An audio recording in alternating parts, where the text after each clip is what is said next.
उनको ढंग से अगर डेटा उपलब्ध करवाते तो हम ढंग से सबको बांट पाते हैं, डीबीटी कर पाते हैं। अब हम दुकानदारों से ले रहे हैं, कंपनियों से ले रहे हैं, इस प्रकार से हम कर रहे हैं। आवश्यकता है आम परिवार की, गरीबों की, मिडिल क्लास की, उनको कम से कम सिक्योरिटी मिले, लाइफ की सोशल सिक्योरिटी मिले, तब विश्व गुरु बनने की तरफ आगे बढ़ सकते हैं, वरना खाली बातें हो जाएगी। तो मैं चाहूँगा कि राइट टू हेल्थ और राइट टू सोशल सिक्योरिटी ये लागू करें। अंतिम समय में जब सरकार की सांसें बहुत कम समय की बची हैं, तब आपको ऐसा लग रहा है उसमें भी आपके 76 लाख के डेटा हैं और आप कितनों को दे रहे हैं, और जो दे रहे हैं उसमें भी भारत सरकार का अंश है, ये भी आपको जनता के सामने बताना चाहिए। मैं मांग करूंगा राजस्थान की सरकार से, सबसे पहले आपको वास्तव में राहत देनी है तो डीजल पेट्रोल में जो सबसे ज़्यादा वेट आप राजस्थान में लगा रहे हो वो सबसे पहले कम करना चाहिए।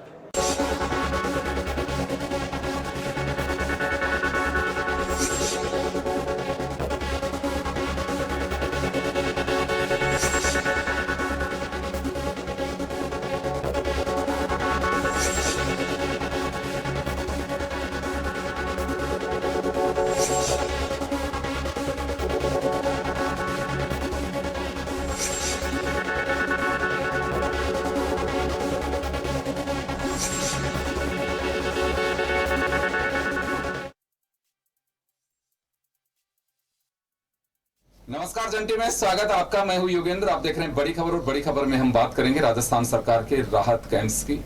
लाभार्थी योजना अब 1150 का सिलेंडर 500 रुपए में। मुख्यमंत्री का दावा है कि केंद्र सरकार अपना खजाना भर रही है लेकिन जनता को राहत नहीं दे रही। इस महंगाई की मार में जनता का हमदर्द कौन बनेगा अगर हम राजनीतिक इच्छा शक्ति नहीं पाल करके बैठेंगे कि किसी को राहत देनी है, तो फिर गरीब कहां जाएगा। इसी इच्छा शक्ति से अलग हट करके हमने गैर राजनीतिक तरीके से और एक सोशल सिक्योरिटी के नाते हमने लाभार्थी योजनाएं शुरू की हैं, जिनमें से एक उज्ज्वला और बीपीएल के जो लाभार्थी हैं उन लोगों को करीब 76 लाख परिवारों को ये बेनिफिट मिलेगा। और इसी योजना को हम आगे बढ़ा रहे हैं। पैसे डायरेक्ट अकाउंट में जाएंगे, और जैसे ही उन्होंने कहा कि ये योजना शुभारंभ हुआ है, इसी के साथ में अकाउंट्स में पैसे भी चले गए हैं। खैर चलिए, बीजेपी ने कहा है कि सरकार वैट कम करे। डीजल पेट्रोल यहाँ सबसे ज्यादा है और फ्यूल का असर सभी चीजों पे पड़ता है, उस हिसाब की महंगाई बढ़ती है। सरकार एक हाथ से दे रही है, दूसरे हाथ से लोगों को से वापस ले रही है। खैर चलिए, सत्ता पक्ष का अपना दावा है, विपक्ष का अपना दावा है, लेकिन योजना का लाभ जिनको मिल रहा है वो अपना लाभ उठा रहे हैं। हमारे साथ इस मुद्दे पर चर्चा करने के लिए हमारे सहयोगी दर्शक सिंह हमारे साथ जुड़े हैं। शैलेंद्र सिंह जी भाजपा से हैं, कांग्रेस से हुकुम मीना जी हैं, सभी का स्वागत है। मैं शैलेंद्र जी आपके पास आना चाहूंगा। लाभार्थी योजना है और यहाँ पे जैसे अगर एक पार्टी सवाल उठाती है तो उसको लगता है कि रेवड़ियां बांटी जा रही हैं, लेकिन जब खुद राहत देती है तो उसे कहा जाता है कि लोक कल्याणकारी गवर्नमेंट। कल्याण किसका करेगा? लोग यानी पब्लिक का ही करेगी। तो इसमें कहीं कोई बात ही नहीं है, राहत देने के लिए ही सरकार बनी है, लेकिन जब दूसरी देती है तो उसे रेवड़ी बताती है। नहीं योगेंद्र जी, ऐसी बात नहीं है। देखिए, राज्य सरकारों का या केंद्र सरकारों का जो मानस होता है वो वेलफेयर स्टेट और वेलफेयर कंट्री का ही होता है कि हमको कल्याण करना है, विकास करना है। लेकिन आपको अपने संसाधन भी देखने पड़ेंगे कि आपके पास राजस्व कितना आ रहा है और आपका खर्चा कितना है। अगर आपके पास राजस्व सीमित है और खर्चे अधिक हैं तो आप किस तरह से योजनाओं को लागू कर पाओगे? क्योंकि सिर्फ मात्र घोषणाएं करनी है तो बहुत अच्छी बात है, घोषणाएं तो आप बड़ी बड़ी भी कर सकते हो, चांद सितारे तोड़ने की बात कर सकते हो, लेकिन उसके लिए मार्ग बनाना पड़ता है। वो मार्ग कैसे बनेगा, कहां से संसाधन आएंगे, राजस्व आएगा, कैसे दिया जाएगा? आपने देखिए, गहलोत सरकार ने 4.5 साल तक तो जनता को पीसा। आप देखिए, फ्यूल बिजली की अगर अपन एक एग्जांपल लेते हैं, बिजली की दरें इन्होंने कहा था कि हम बढ़ाएंगे नहीं, लेकिन 9 बार बिजली की दरें बढ़ाई गई। और आप देखिए, फ्यूल सरचार्ज जो है वो 52 पैसे तक पहुंच चुका था। भारतीय जनता पार्टी के टाइम में 18 पैसे था। अगर आप सब्सिडी 750 रुपए दे रहे हो तो 4000 रुपए फ्यूल सरचार्ज दे रहे हो। आपने जनता को तो चूस लिया। आपने बिजली के बिलों में 2 साल 3 साल से तो जनता को चूस लिया। अब आप 6 महीने जब चुनाव के रह गए तो अब आप दूसरे हाथ से कह रहे हो कि साहब हम सॉरी यूनिट बिजली फ्री कर रहे हैं, स्थायी शुल्क कम कर रहे हैं, या हम फ्यूल सरचार्ज कम कर रहे हैं, तो ये बिल्कुल जनता देख रही है राजस्थान की, इतनी मूर्ख नहीं है। दूसरी बात आप देखिए, अगर जनता को राहत देनी थी, जब सरकार आ गई 1 साल बाद ही आपको पेट्रोल डीजल की जब केंद्र सरकार ने 2 बार कम की, एक्साइज ड्यूटीज कम की, तब आपको यहाँ वैट कम कर देना चाहिए था, आपने कम नहीं किया। और आप देखिए किस तरह से आज सबसे ज्यादा भाव है, रोड टैक्स सबसे ज्यादा है, मंडी टैक्स सबसे ज्यादा है, बिजली की दरें सबसे ज्यादा है, उद्योग यहाँ चल नहीं पा रहा है, बिजली दे नहीं पा रहे हो। आप बताइए क्या राहत देने की बात करते हो? चिरंजीवी योजना आप बता रहे हो उन्होंने बीमा कर दिया, वो भी आप देखिए 80% स्कीम आयुष्मान भारत के तहत चल रही है, ये आज तक आंकड़े नहीं दिख पाए। मैंने कई बार डिबेटों में उनसे मांगे, तो ये राहत जो है ये सिर्फ दिखावा है और जनता को झूठ और छलावा देने का काम किया जा रहा है। पैसा जा रहा है 500 रुपए में सिलेंडर मिल रहा है, उसका पैसा जा रहा है, क्योंकि बाकी पैसा जो है गवर्नमेंट का कहना है कि हम भुगत रहे हैं। जो पैसे हैं 1150 रुपए का सिलेंडर है अभी।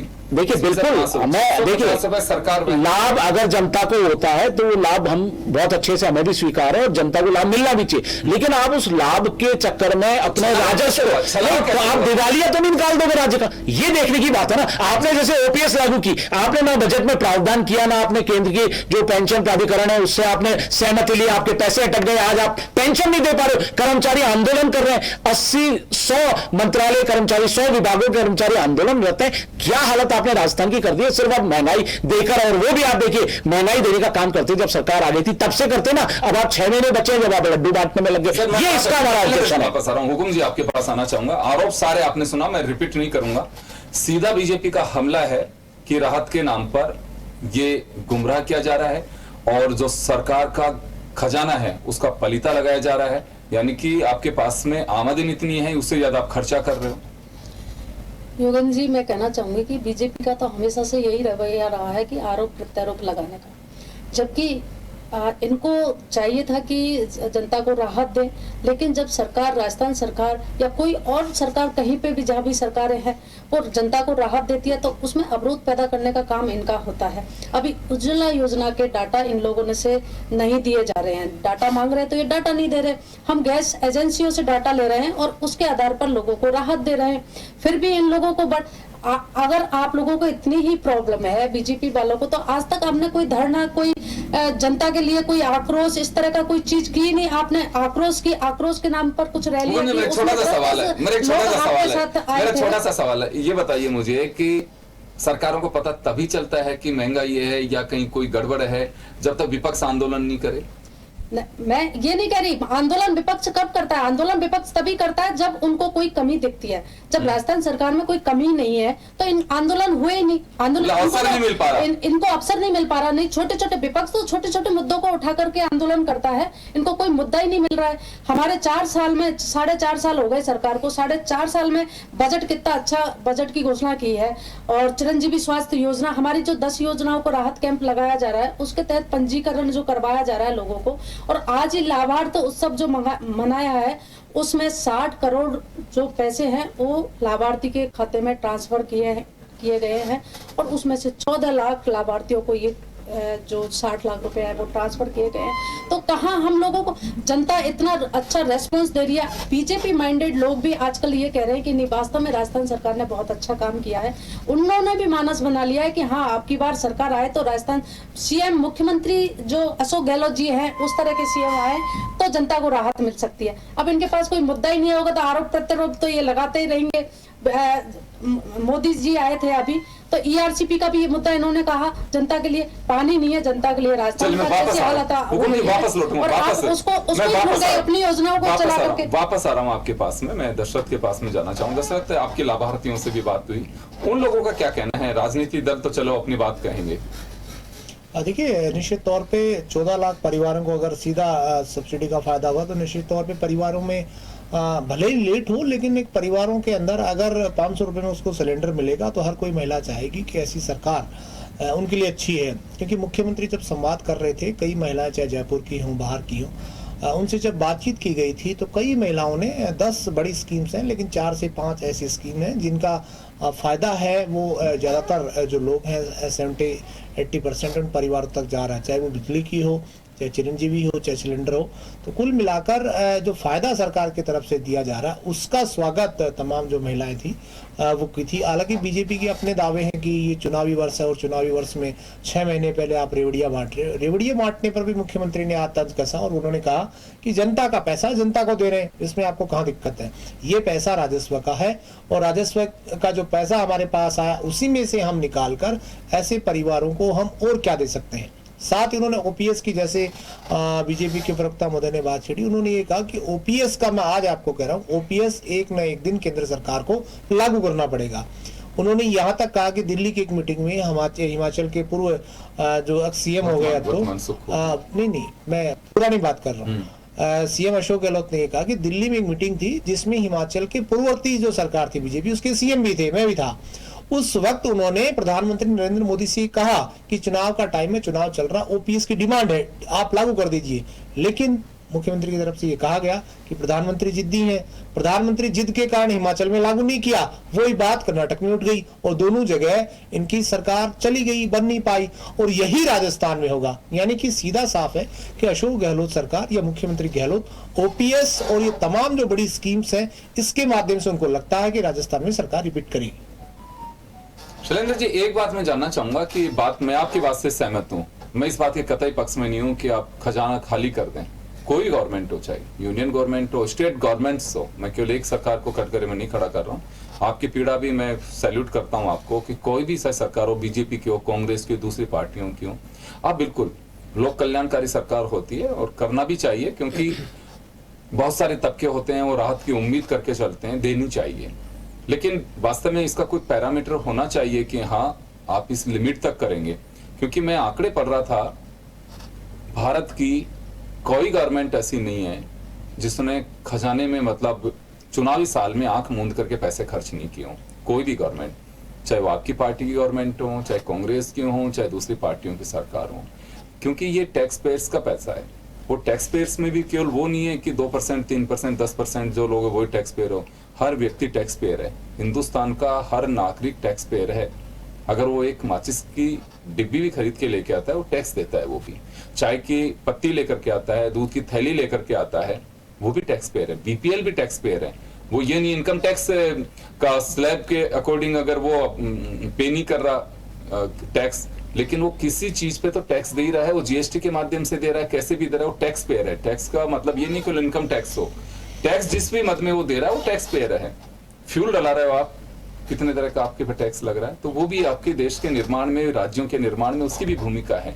तो यहाँ वास्तव में कुछ तय करना चाहिए कि हाँ, मतलब एक ऐसा प्रोटोकॉल तय है गवर्नमेंटों की तरफ से, ताकि वास्तव में कुछ गले उतर सके। क्योंकि मैं तो ये देखता हूँ, जैसे कोई सरकार चली जाती है, सबसे पहले वहां के नेता, मुख्यमंत्री एक ही बात कहते हैं कि खजाना खाली करके चले गए।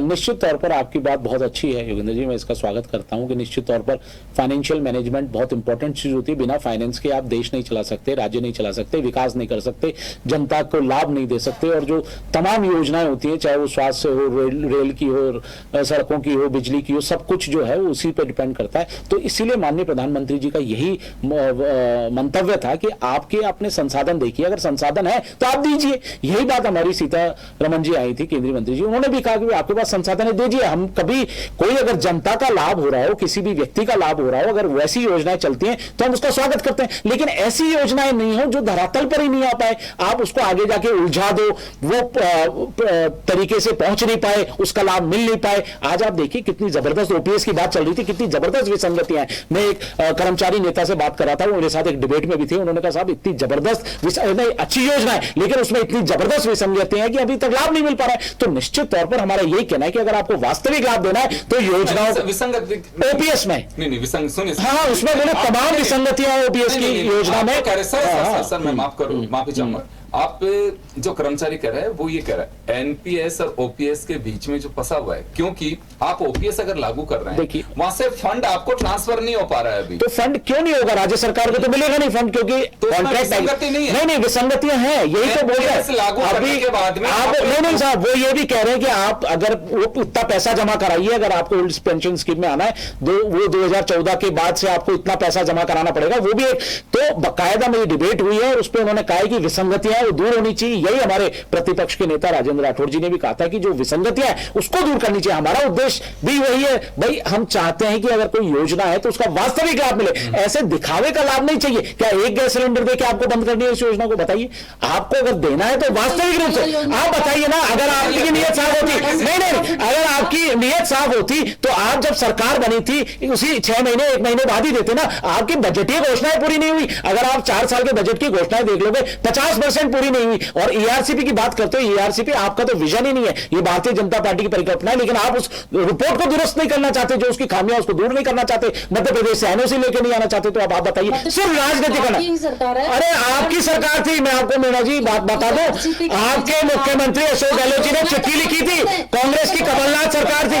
नहीं, इन्होंने यहाँ राजस्थान में मुख्यमंत्री अशोक गहलोत जी थे, वहां कमलनाथ जी थे, उन्होंने असहमति जता दी थी कि हम नहीं दे सकते। अरे अच्छा, आपने आपके कांग्रेस पार्टी के सीएम तो मना कर रहे हैं और अब आप उन पे डालो। तो अब आगे ना सिर्फ राजनीति करना जानते हैं अशोक गहलोत जी, सिर्फ राजनीति करते हैं। अगर आपकी मंशा नीयत साफ होती, अगर निष्ठा आपकी जनता की सेवा करने की होती तो अब ये सारी लागू। आपको महंगाई राहत नहीं, आप बताइए महंगाई राहत कैंप अभी लगाने की क्या आवश्यकता पड़ी? 3 साल पहले क्यों नहीं लगाया आप? अरे योजनाएं, अरे चारू जब जनता रोक आ रही थी कि भाई योजनाएं आपकी अगर निष्ठा होती ना, निष्ठा होती, आप तो सोच ही नहीं सकते थे। कभी आपने सोचा कि हम चूल्हा तक दे दें हमारी महिलाओं को? कभी आपने सोचा हम शौचालय दे दें? कभी आपने सोचा बिजली दे दें, आवास दे दें? ये प्रधानमंत्री नरेंद्र मोदी जी के आने के बाद हमने महिलाओं का सम्मान किया। आपने देखिए विजन नहीं था, कांग्रेस पार्टी का विजन नहीं था। कहते थे गरीबी हटा देंगे और गरीब को हटा दिया। बता दिए शौचालय नहीं दिए, आवास नहीं दिए, बिजली नहीं दी, एलपीजी सिलेंडर हमने दिया। हो सकता है कुछ उसमें हमारी कमियां रह गई हो, लेकिन हमारा विजन था। हम उस महिला जो हमारी बहन बेटियां वहां हैं जिनकी आंखों में आंसू आते हैं, वहां तक हमने उनको एक रास्ता दिया, उनको एलपीजी सिलेंडर दिए, चूल्हा दिया। लेकिन और क्या, बिल्कुल इसीलिए क्या है, आप देखिए आपने तो कभी सम्मान दिया ही नहीं। अरे कभी सम्मान नहीं दिया। सिर्फ कांग्रेस पार्टी ने पिछड़ों, दलितों, वंचितों को, आदिवासियों को वोट बैंक समझा है। उनका तो गांधी फैमिली है, गांधी डायनेस्टी, और गांधी परिवार सबसे भ्रष्ट परिवार है। आज भी आप देखिए तीनों गांधी, सोनिया गांधी, राहुल गांधी, रॉबर्ट वाड्रा भ्रष्टाचार में बाहर है नहीं है? बताइए जेल से बेल पर है या नहीं है भ्रष्टाचार? आज राजस्थान सबसे भ्रष्टम सरकार है गहलोत सरकार। अब एक तरफ तो मेरा ये कहना है योगेंद्र जी, मैं इसमें नहीं कर रहा, मेरा कहना है अगर आपकी नियत साफ होती तो आप फ्यूल सरचार्ज कम करते। हमारे बीजेपी के टाइम में 18 पैसे था, आपने 60 पैसे कर दिया, 52 पैसे कर दिया। एक तरफ आप करोड़ों रुपए आपने वसूल लिए, आपने उपभोक्ताओं से करोड़ों रुपए वसूल लिए। आज आप थोड़ा सा 100 यूनिट आप बिजली खरीद रहे हो, नहीं आप किसानों को बिजली दें। आपने जो वादा किया था वो किसानों का कर्जा माफ नहीं किया, बेरोजगारों को भत्ता नहीं दिया, पेपर लीक बनवा दिया। कांग्रेस सरकार ने राजस्थान का बेड़ा गर्क कर दिया। कांग्रेस सरकार ने जो बनाया 70 साल में वो आपने बेच दिया, और बेच के आपने 2-3 आपने क्या बनाया? जितना आपने बनाया ना, नहीं आपने जितना बनाया उतना ही हमने 9 साल में बना के दिखा दिया। जो आपने 55 साल में बनाया कांग्रेस पार्टी को, आपको पता है आप 2014 से पहले 91,000 राष्ट्रीय मार्ग थे ना, है ना? नहीं, मैं आपको कंपेयर कर रहा हूं, मैं ये नहीं बता रहा कि आपने नहीं किया, मैं ये कह रहा हूं 2014 से पहले 91,000 राष्ट्रीय राजमार्ग थे, हमने 70,000 राष्ट्रीय राजमार्ग 9 साल में बना दिए। अगर कांग्रेस की साफ नियत होती तो आप बनाते ना ग्रामीण सड़क योजना 36,000 किलोमीटर हमने बना दिया।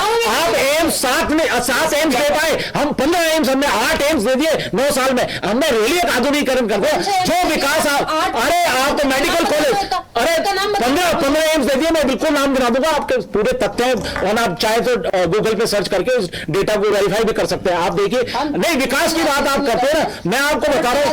अरे नहीं, वोटों की राजनीति। आज हमारे रक्षा सौदे, रक्षा के सारे इक्विपमेंट्स भारत में बन रहे हैं।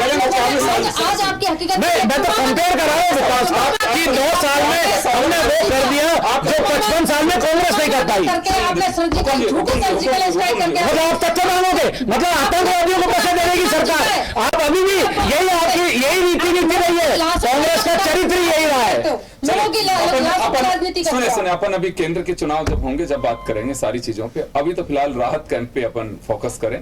और जो सवाल उठाए अभी हुकुम जी, शैलेंद्र जी ने, इनका साफ कहना है कि आपके पास में आमदनी जितनी हो उससे ज्यादा अगर आप पांव पसार यानी कि खर्चा कर रहे हो तो राजस्व का क्या होगा?